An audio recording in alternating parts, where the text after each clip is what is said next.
Bonjour. Nous allons présenter ici le bilan social, qui permet de mesurer, dans le temps, la politique sociale de l'entreprise. C'est un document qui doit être soumis au comité social et économique, dès lors que l'effectif de l'entreprise atteint 300 salariés. S'il n'est plus à ce jour distinct de la BDES, il reste nécessaire, que ce soit pour répondre à la demande de salariés, par exemple, ou tout simplement pour des besoins internes. Nous allons voir comment répondre aux 7 chapitres qui composent le cadre légal du bilan social, puis nous évoquerons le BSI, bilan social individuel. Depuis le tableau de bord général de HR Intelligence, cliquons sur la vignette bilan social. En effet, le bilan social fait partie des rapports standards associés au domaine HR Intelligence de la solution, pour répondre aux divers besoins de reporting. Une première page nous permet, d'une part d'accéder à diverses documentations, d'autre part, sous forme d'onglets, aux différents chapitres. L'onglet « Sélection des indicateurs » nous demande de nous positionner dans une structure, qui peut être une société, ou un établissement, dans le cas où celui-ci dépasserait 300 salariés, ainsi que sur une période.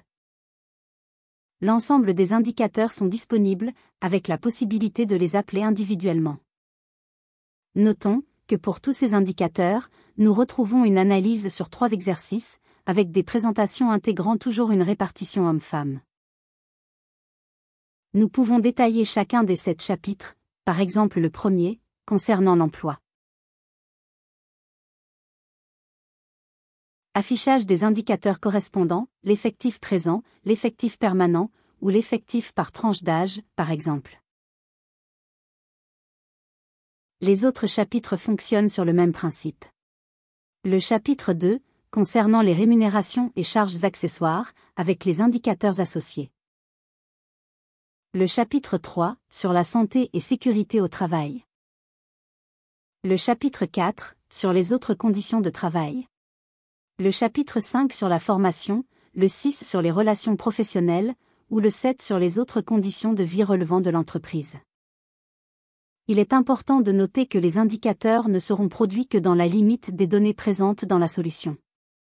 Par exemple, les indicateurs liés à la formation ne pourront pas être automatisés. Dans ce cas, comme il est possible pour tous les rapports issus de HR Intelligence, un export Excel du bilan social permettra de les compléter manuellement. Terminons par l'onglet Analyse libre, qui, dynamiquement, vous permet de répondre à un besoin ponctuel. Vous pouvez présenter les résultats avec un niveau plus fin de structure, par exemple par établissement. De la même manière, nous pouvons modifier les critères d'analyse, nous avons ici le sexe, mais pourrions demander l'emploi, le statut, ou la CSP par exemple.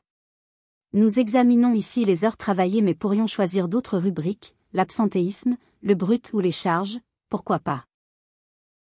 Au-delà du cadre légal du bilan social, il est également possible de répondre au bilan social individuel, autrement dit au BSI. Revenons au tableau de bord général de HR Intelligence et positionnons-nous sur le dossier salarié.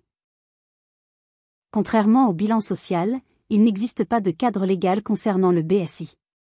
Celui-ci est donc à paramétrer de toutes pièces, au cas par cas. Nous allons donc prendre quelques exemples, pour illustrer les possibilités d'analyse et de représentation individuelle.